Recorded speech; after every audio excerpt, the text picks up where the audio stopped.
Hello, everyone, and welcome to the Plain Camp podcast. And today with us is an amazing, incredible, super scientific person, and he has such a mind that we are here for a treat. So get ready with your notebooks, because today with us is Shawn Wells, and he is a world-leading nutritional biochemist, and he's called the ingredientologist because he has come up with so many new formulations. And the topic of today is going to be like, how can we remain forever young? And through all the knowledge that Shawn Wells, he's going to help us with mindset, with nutrition, and with biohacking, because he has worked in so many topics around mitochondrial health, which I'm not sure even what it is.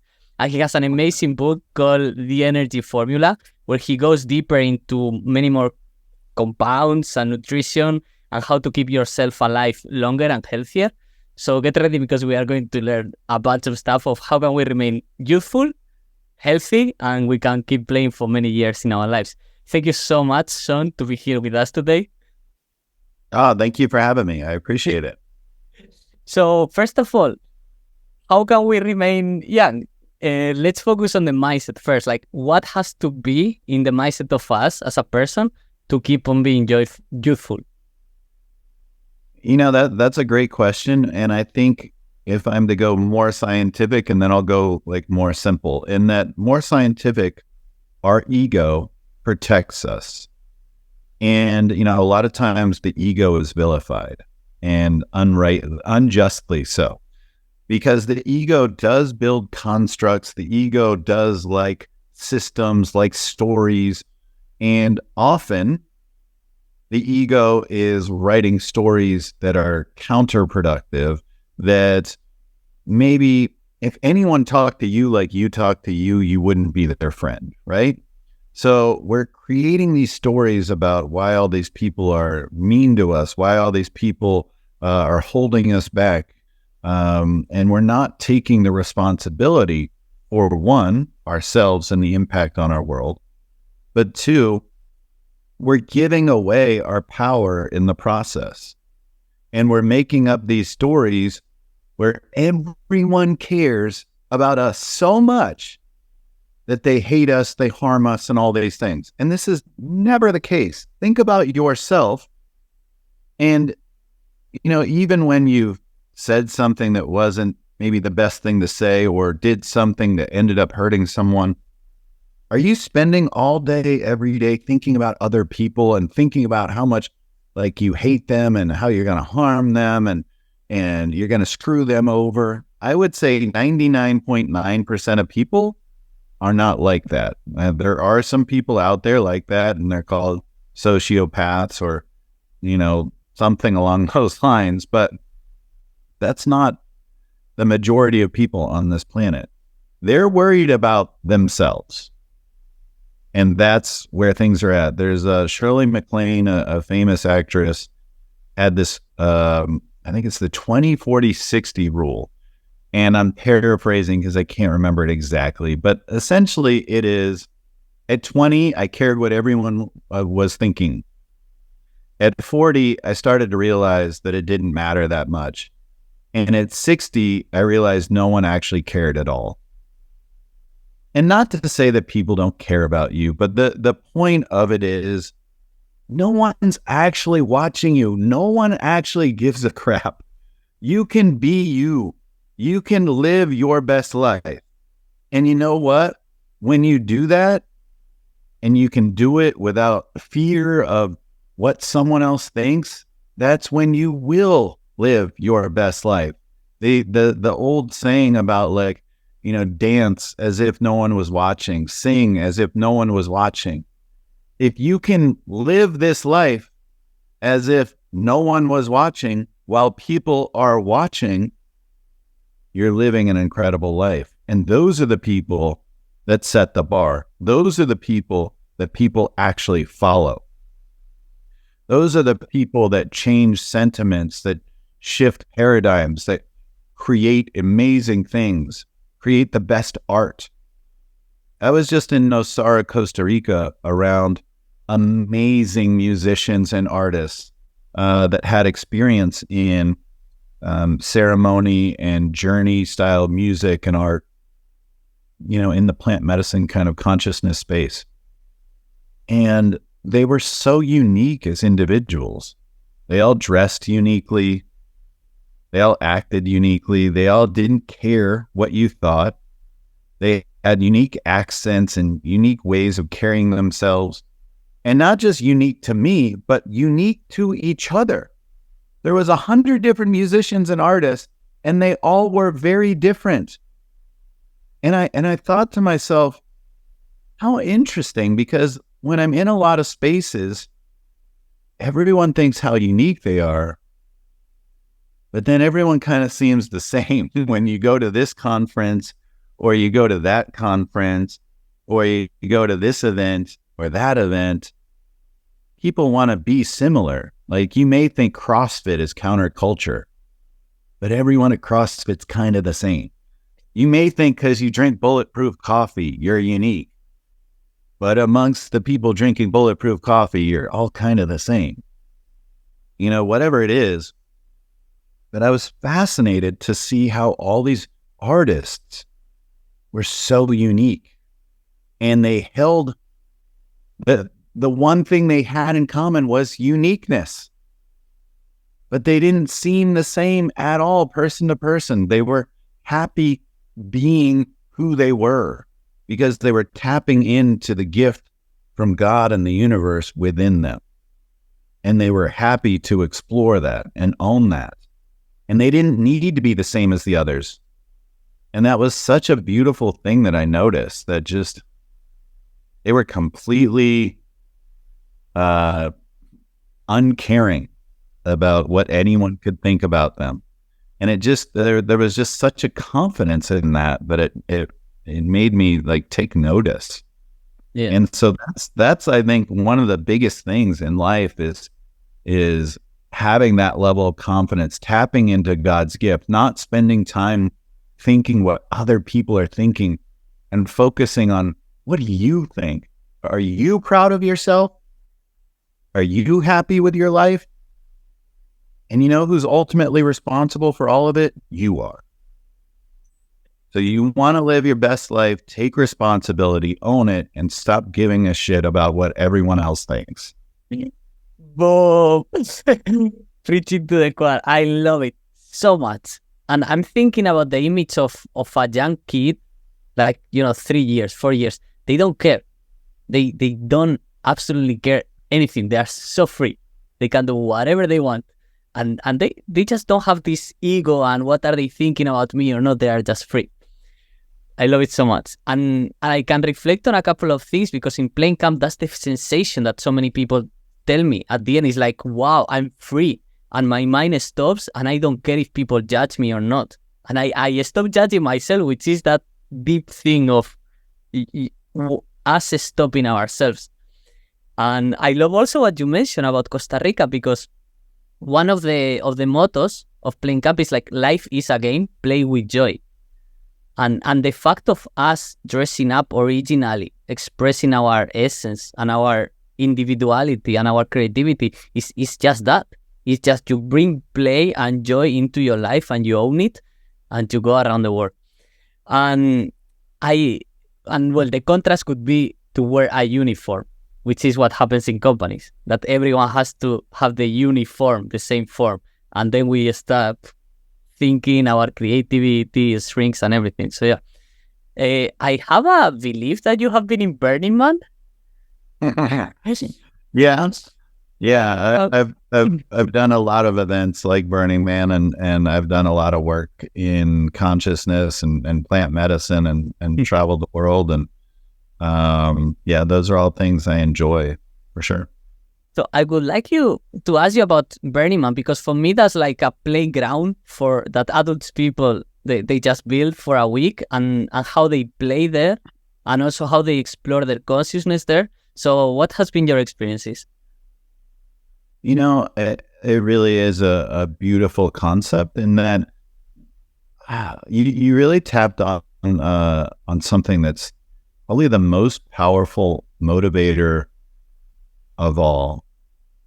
And I really think that's freedom, is feeling free. Like when you talk about play, what does that equal? When you talk about more money, people want more money. They want to play more. They want to travel. They want to be at a different job. They want to get out of this dead end marriage or, whatever it is. What is that? Why is that? Where is that coming from? What does that equal? Freedom. It's a feeling of feeling free. And therefore, when you are free, you are in your gifts.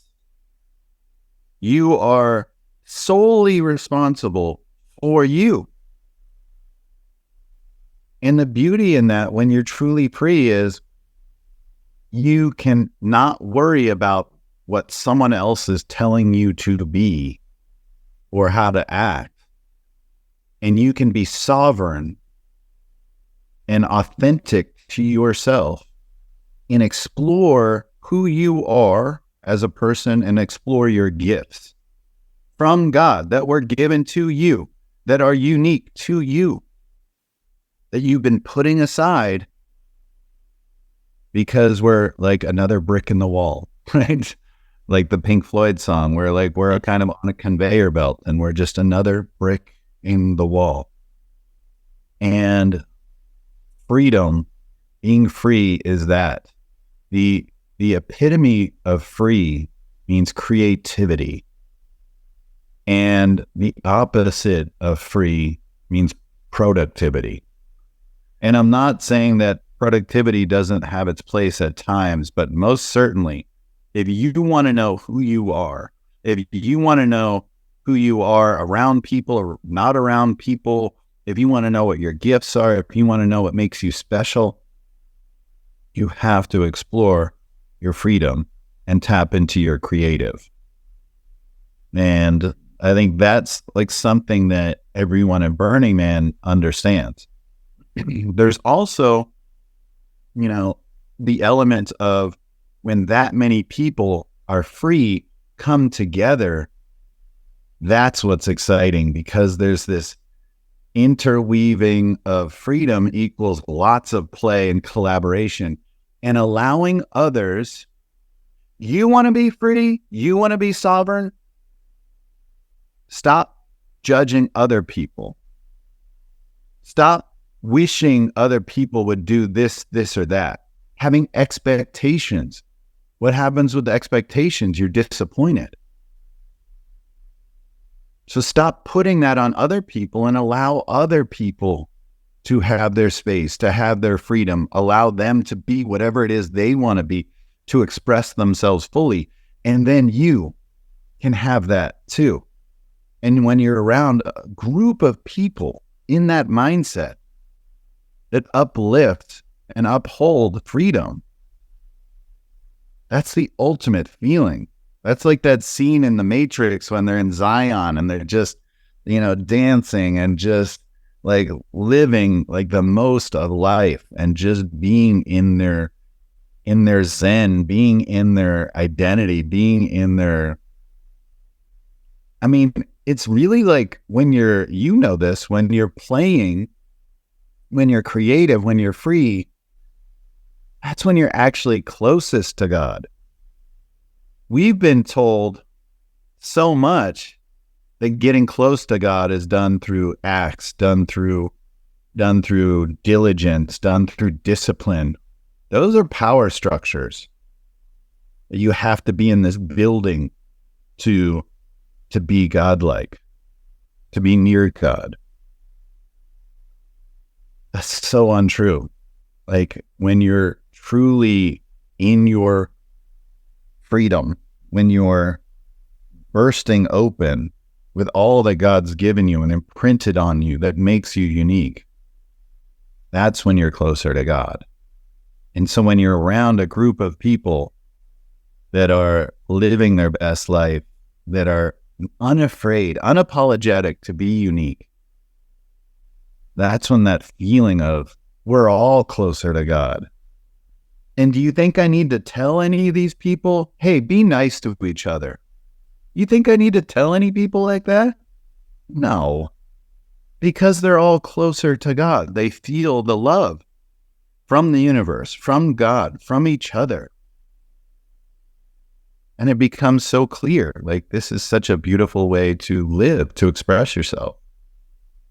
Oh, so powerful, so powerful. And I can relate so much because one of my first experiences, it was my first spiritual experience. It was this connection with God or with the universe that on me there was just altruism and kindness, and I just want to do good with people, and I was expressing myself. And yeah, what you said, this concept of getting religion or spirituality and finding practices that elevate us and elevate others just by the mere connection with our essence and the expression of it is like, wow. So well said, Shawn. I would like to ask you a more personal question. So what are your unique gift, your essence, how you express it, how you share it freely? I mean, one, I've been very blessed to, let me say this, that I'm ambidextrous. I have a left and right brain that are very unique. I'm creative, but I'm scientific. And I think that's led to me creating a lot of supplements, a lot of brands, a lot of unique ingredients in ways that other people can't. I know people, and let me make this clear because someone may fall into the same bucket like me. I know people that are way smarter than me as scientists. And I know people that are way more creative as artists, and I'm in awe of them. But I don't know anyone like me that has intertwined the two, and certainly in nutrition, supplements, and all these things. We're all unique. You have to find your path. And if you uphold the journey, you're unique. If I tell you, let's say you're,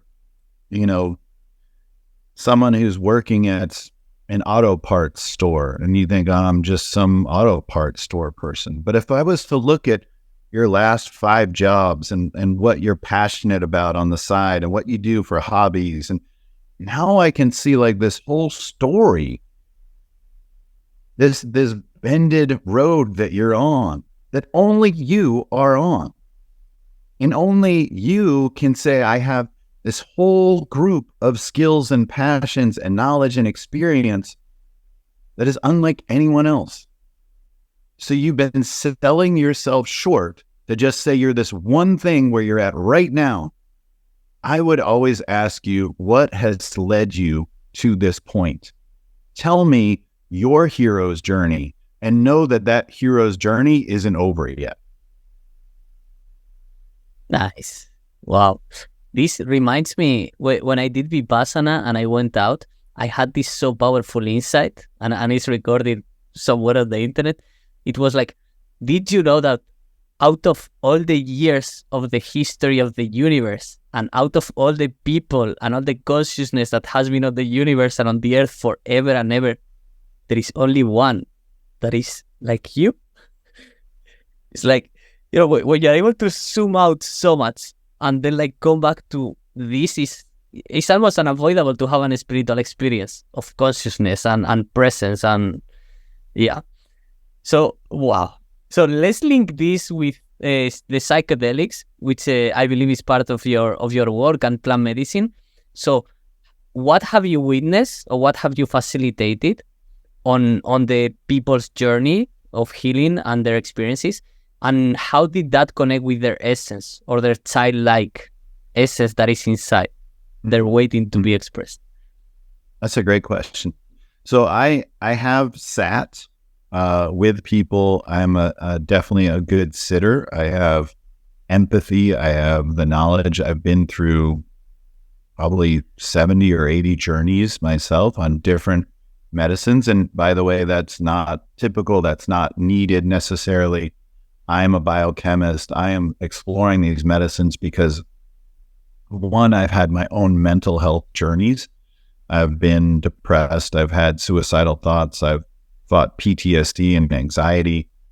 And so that's part of it. and it's helped tremendously. But two, I'm also exploring these medicines to understand how they all work, how they all feel, what different stacks might do, so that I can help more people. I can educate more people. I can come from a place of experience and knowledge and apply the science as well as the reality, the experience. So for me, that's really important. And then I also talk to a lot of crowds, not just on the education of the supplements to support the psychedelics themselves, on the medicines that might compete with psychedelics from big pharma, but also the idea of keeping people safe, of the mindset going into these things, of picking the right facilitator, of my concern in psychedelics is people can actually potentially cause more harm than good. I would say these things have had a tremendous impact. And if I looked at the data, when done correctly in these scientific studies, there are 50 to 80% cure rates. Let me say that again. Over the course of 3 to 12 months, in about 6 sessions, people that had PTSD, anxiety, depression, suicidal thoughts with different medicines like ketamine, psilocybin, as well as MDMA. When we look at the studies, 50 to 80% cure rates no longer meet the definition of having PTSD, of having clinical depression, etc. So I do want to make it clear that these things are far more effective when done right than practically anything out there. But I do have concerns that when you're with the wrong facilitator, you're using the wrong medicine, you don't feel safe, you're in the wrong environment, then you can be in situations that could cause more harm than good, because when you're on these substances, you are more like a child. You're actually heightened in neuroplasticity. It's this protein BDNF. So your brain is like, wow, this is cool. What's going on? Like, let me remember all these things. Let me witness all these things. Let me have awe for all of these things. And your ego is suppressed. Default mode network is turned off. So you're just in your truth. There's no reframing, changing the story. This person's trying to harm me. This person, I got screwed in the past. All that's gone. You're just left with the truth and what is.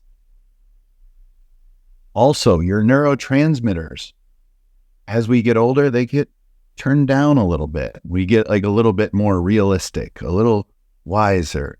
We feel a little less. And if we're depressed, they get turned down a lot. And you know why we would be less neuroplastic, and why our neurotransmitters would get turned down a lot, and why our default mode network and ego would get turned up more. All of those things are keeping us safe. We're going to feel less. We're going to process less. We're going to dissociate more. And we're going to hold ourselves with more rules, because rules give us a framework to tell ourselves we're safe. But when we're in these substances, all of those things can go away. And we can see the childlike, beautiful human that's there, our soul that's there, our truth that's there. We learn to play again. We learn to shed all of this stuff about, we're told we're broken. We're told we're incomplete. And you know what's going to make us more complete or not broken? This drug, this car, this clothing, this makeup, this place on Instagram, these friends, this mastermind, this event. No, it doesn't. That's the biggest lie of all. They say like the biggest lie was that the devil convinced you that he doesn't exist or whatever. The biggest lie is that we're incomplete or broken. We were born perfect as God wanted us to be. Now, we are a Lamborghini. We are a Ferrari. We are a work of art, the most beautiful car on the road that when you see it drive by, you go, but you know what? We get some dirt on us and we get something built up, all this grime, and you can't see that beautiful red and you can't see how amazing this car is with the sun shining on it.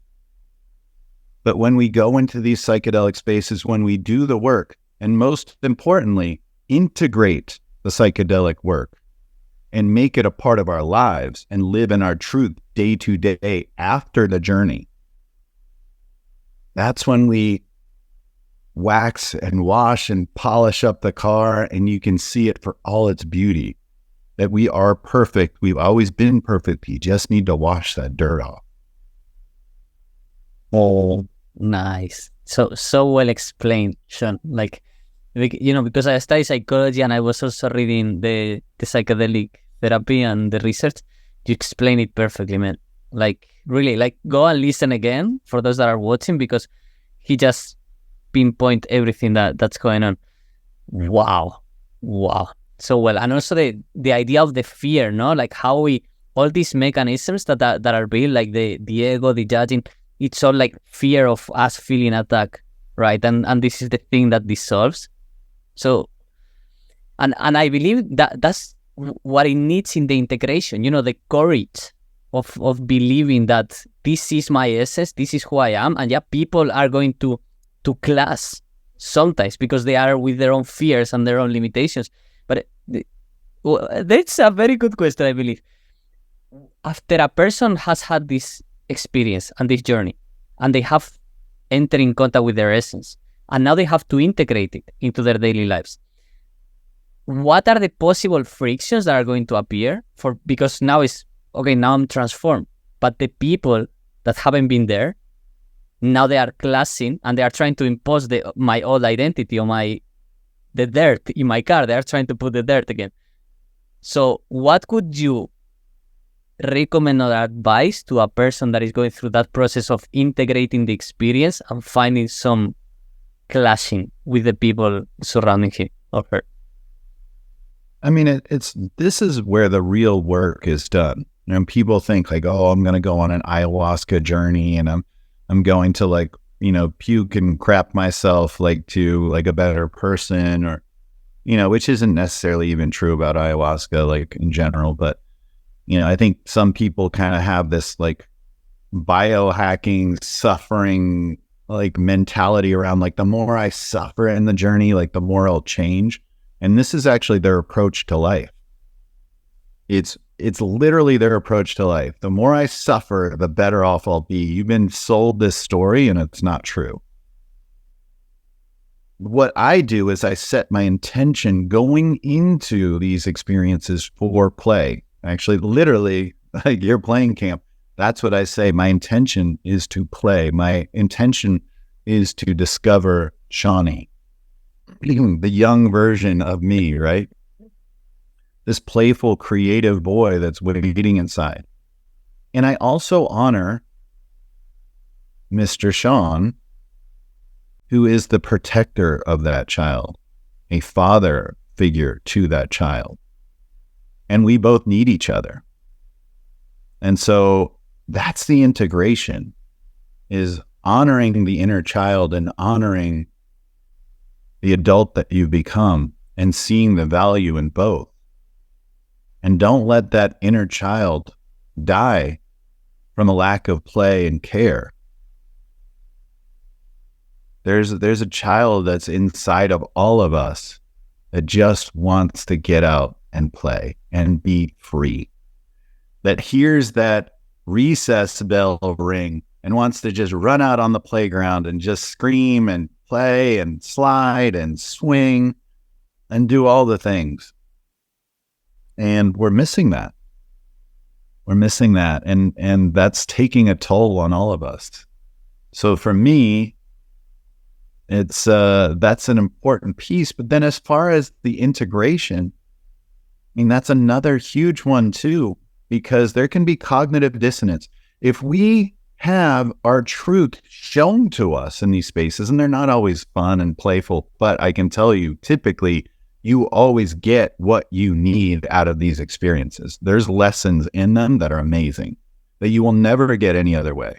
And there's things that you can release, traumas and frustrations and pain and a lack of forgiveness that you haven't given someone, that in these spaces you give and your body opens up and your face gets younger.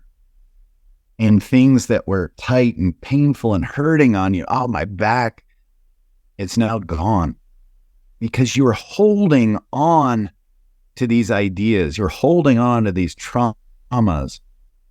And the body knows the score, right? The body holds the score. It literally like keeps these traumas in different parts of your body. And to release them is powerful.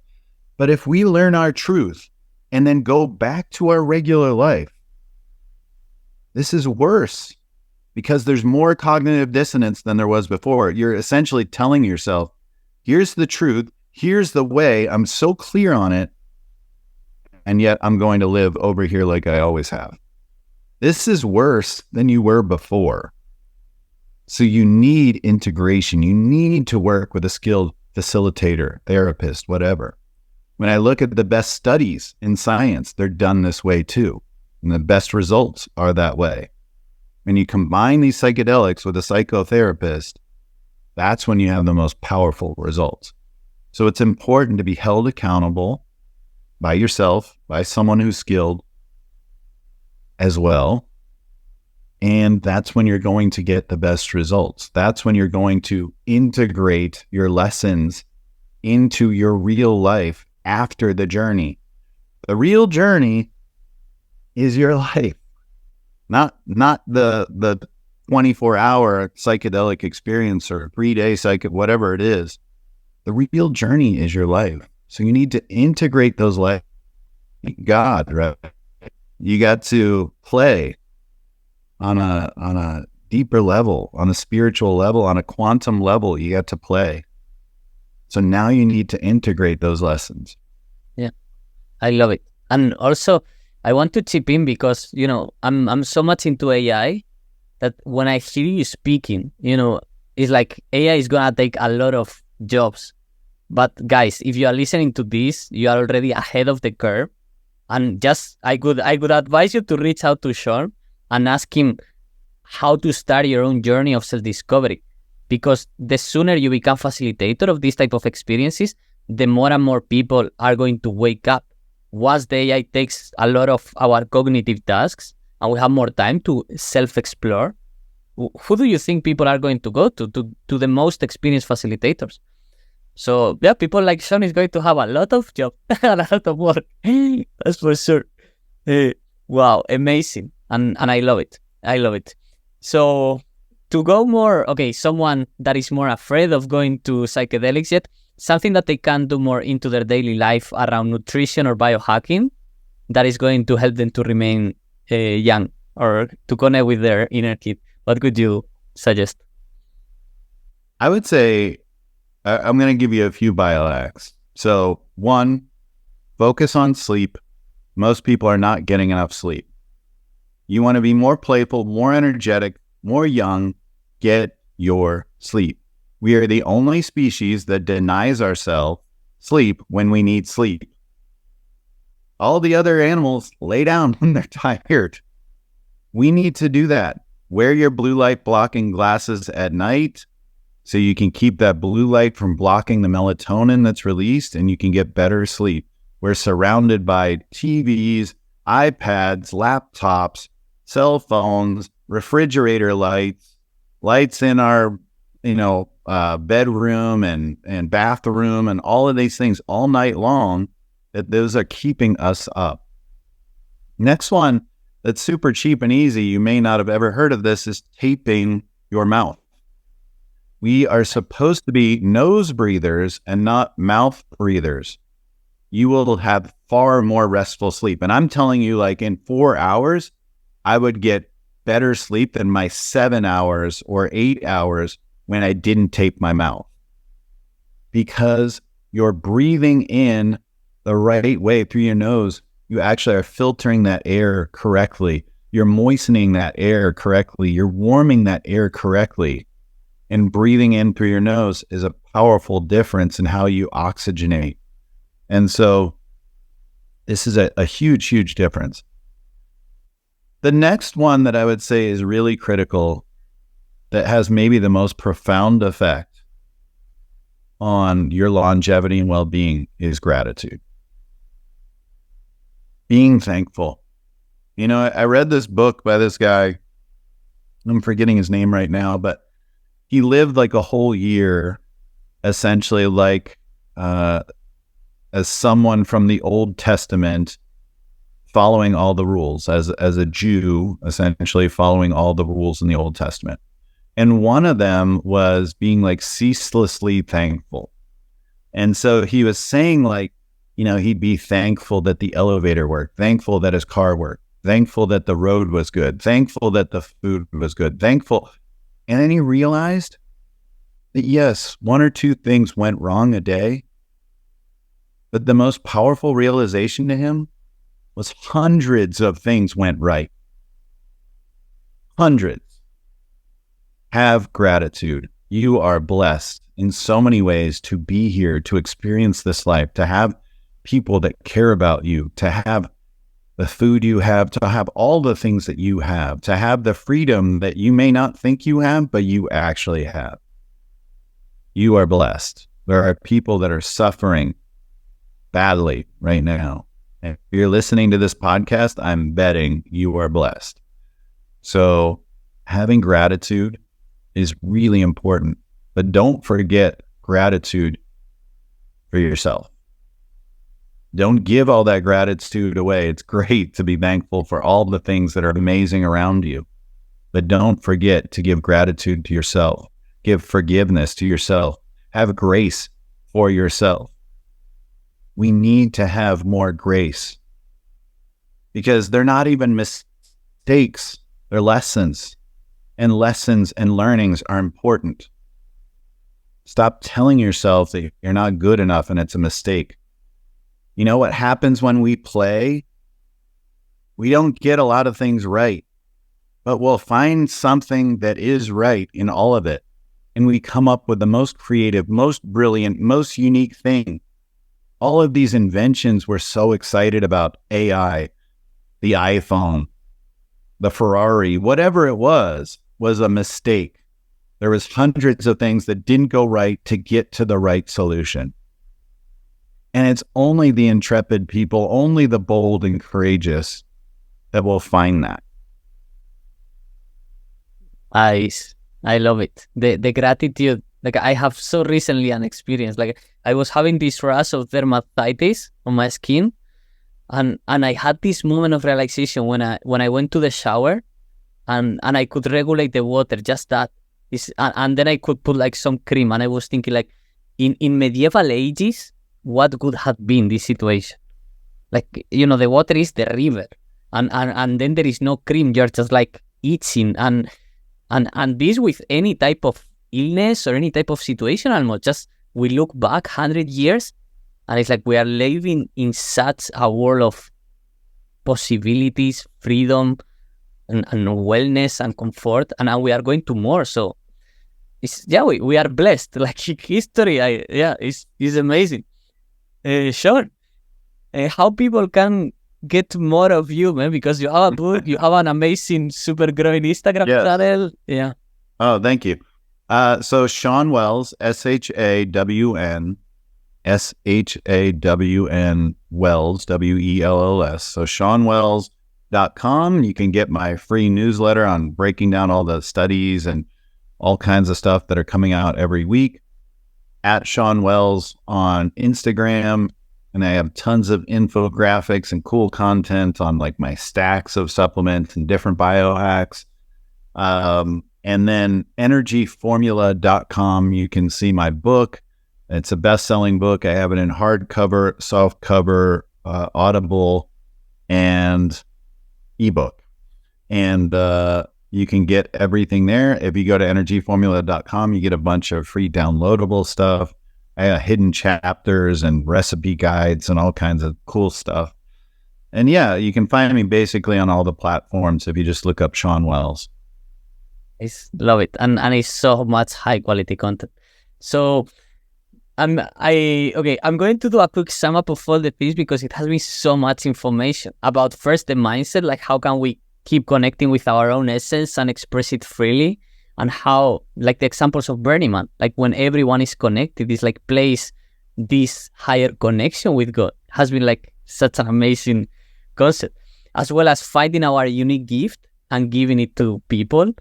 And I just understand the uniqueness of our consciousness and how to access these states through psychedelic experiences, through plant medicine ceremonies that, as you explained magnificently, is like has to be in the right proper setting with the right proper facilitator, and has to be from before a preparation and after an accountability to integrate these insights and these discoveries of yourself. And of course, the super amazing 3 life hacks that, guys, there is no excuses. It's like a sleep is free. Putting a tape in your mouth when you are sleeping is no cost, as well as the gratitude, which is just living into this gratitude. So I truly love it. I love the conversation, and I'm going to finish with one question. Shawn, if you have Shawnee in front of you, this your inner child, what would you tell him today? I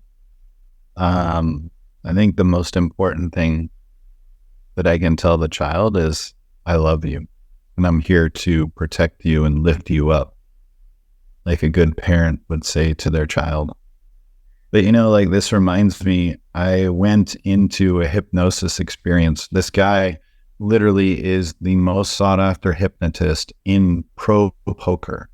So in pro poker, these are guys that are making tens of millions of dollars at the most elite level, and they need to have a very strong mind. So that 1, they're not giving away what they're thinking. 2, that they can remain calm when millions of dollars are being spread around and they're 10 hours into a tournament. This takes a lot of mental focus and power to think about odds and all those things that are going on. And he gave me a free session, and he took me back to a time when I was traumatized, and I was, adult Shawn, and I was visiting my childlike self at, I think it was about 5 years old, and he was crying, and I did that. And I told him I loved him and hugged him. And that was powerful. And I was already sobbing. And then he told me, and this I'd never heard before, he told me, "No, what does Shawnee think about you?" And that's when I really started sobbing, because that little child saw how much I had accomplished, and it was beyond his wildest dreams. And he was so proud of me. And I had spent a lifetime wanting to hear, "I'm proud of you," from so many other people. And I finally gave it to myself. Thank you. Thank you, Shawn, for sharing this, for everything that you have shared today. Is amazing. And I'm super grateful, really, of being here today, sharing so vulnerably, so open, and all this wisdom that you have shared today. Has been a pleasure, Shawn. Thank you so much for being today with us. And guys, go and drink from this source because it's really clean, pure water, guys. Thank you, Shawn. See ya. Thank you, brother.